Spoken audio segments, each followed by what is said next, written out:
You wake up and the coffee doesn't hit anymore. The show everyone loves feels gray. You scroll for an hour and feel nothing, so you scroll for another one.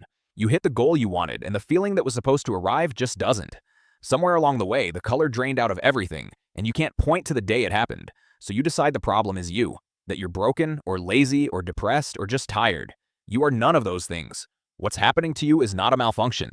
It is the single most reliable feature of the human brain, working exactly as designed, quietly, precisely, against you. There is a mechanism underneath this. It has a name. Scientists have watched it happen inside living brains.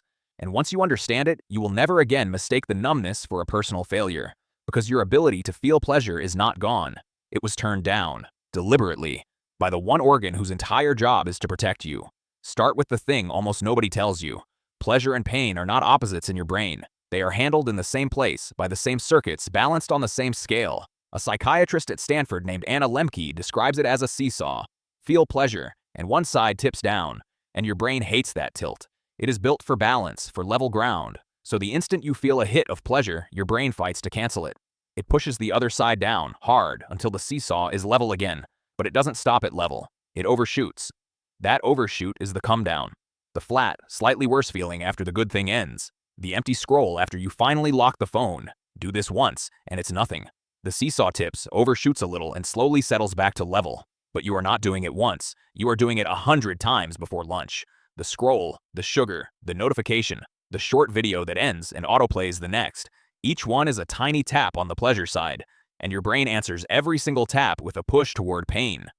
Tap all day, every day, for years, and the seesaw never gets to settle. It gets stuck, tilted, permanently toward the pain side. That new tilt becomes your baseline, your normal. You now wake up already leaning into the deficit, needing a hit just to feel level. And here's the part that feels like a betrayal. Your brain is doing this on purpose, because for almost all of human history, it was the smartest thing it could do. For your ancestors, pleasure was rare and expensive. A hit of sweetness meant fruit found once in a season. A rush of reward meant a hunt that paid off after days of hunger. Pleasure was a signal that something rare and good had happened, and it was supposed to fade fast, so you'd get up and go find it again. Your brain never evolved a setting for pleasure that is constant, infinite, and one thumb swipe away. So when the hits never stop coming, your brain does not think you are happy. It thinks something has gone catastrophically wrong. It thinks you are in danger, and it responds to that danger the only way it knows, by shutting the reward system down to protect you from it. Look at the gap it's trying to survive. Your ancestor's brain might have gotten one real flood of dopamine a week from something that took real effort and real risk.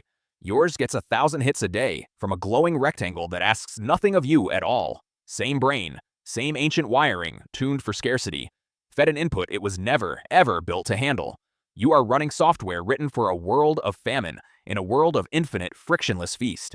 Something has to give, and what gives is your capacity to feel any of it. And here's what makes it worse than any accident of biology. The hits are engineered. The endless feed, the notification time to catch you, the little red dot, the video that plays the next one before you can decide to stop. None of it is random. Rooms full of the smartest people alive are paid to find the exact rhythm that keeps your thumb moving. They studied this same reward circuit, the same lever your brain pulls, and they built a machine to pull it for you, 1,000 times a day, for free. Your ancestors had to hunt for their dopamine. Yours is farmed, packaged, and delivered, tuned by people whose paycheck depends on you never once feeling finished. You have felt this exact machine running, even if you never named it. The moment you refresh a feed you were already looking at. The way you open the same 3 apps in a loop, not because anything is there, but because the not tapping feels unbearable. That itch is the seesaw, screaming to be leveled. And this is not a mood. It is not in your head, the way people mean when they wave the feeling away. It is physical, and you can see it on a scan. When researchers like Nora Volkow imaged the brains of people who flood their reward system, with drugs, with food, with any relentless hit of stimulation, they found something almost cruel. The receptors were disappearing. The tiny antennas that catch dopamine and turn it into the feeling of pleasure were physically thinning out. The brain, screamed at without pause, does the only sane thing it can. It rips out its own antennas so the screaming quiets down. Sit with what that means. Fewer receptors means the same dopamine now produces less signal. The same coffee, the same achievement, the same person, the same song, all of it hits a smaller and smaller antenna. The volume knob on your entire life, turned down at the level of the hardware. Scientists have a flat, clinical word for this. Tolerance. The exact same word they use for the addict who needs a bigger dose every time just to feel the way the first one felt. You have been building a tolerance too. Not to a drug, to being alive. Here is where it turns and where it earns its name. Call it the dopamine ceiling. Every cheap, easy hit you take doesn't just fade on its own. It quietly raises the floor of what you need to feel anything at all. The first time you opened that app, it genuinely thrilled you. Now 3 hours of it barely registers and you don't even remember starting. But the cheap dopamine didn't only steal from itself. It raised the floor under everything. The sunset, the meal with someone you love, the quiet, ordinary morning. All of it is still there, still happening, but it now lands below the threshold your brain will bother to notice. You did not lose the world. You raised the floor until the world slipped underneath it. You are standing on a ceiling and calling it the sky. And because you can't see the ceiling, you give the numbness the wrong name.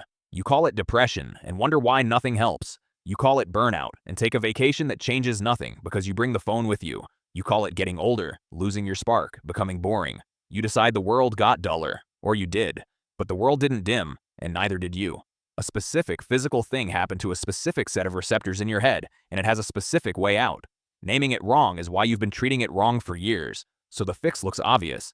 If you feel numb, you need more. A stronger hit, a bigger win, a louder feed, a new thing to chase. And that right there is the trap closing. Because every hit you reach for to escape the numbness digs the deficit deeper. It pushes the seesaw harder toward pain, forces your brain to remove even more antennas, raises the ceiling one more floor. The numbness is not a signal that you had too little pleasure. It is the receipt for having had far too much, far too easily. The thing you keep reaching for to fix it is the exact thing that broke it. The cure and the poison are the same substance, and you have been prescribing yourself heavier and heavier doses of the disease, which is why the only way up is down. Anna Lemke's patients don't escape by chasing a better high. They escape by stopping, by sitting in the deficit on purpose and letting the seesaw finally settle. She found it takes most people around 30 days of abstinence from their particular hit for the receptors to start growing back, for baseline to return to level.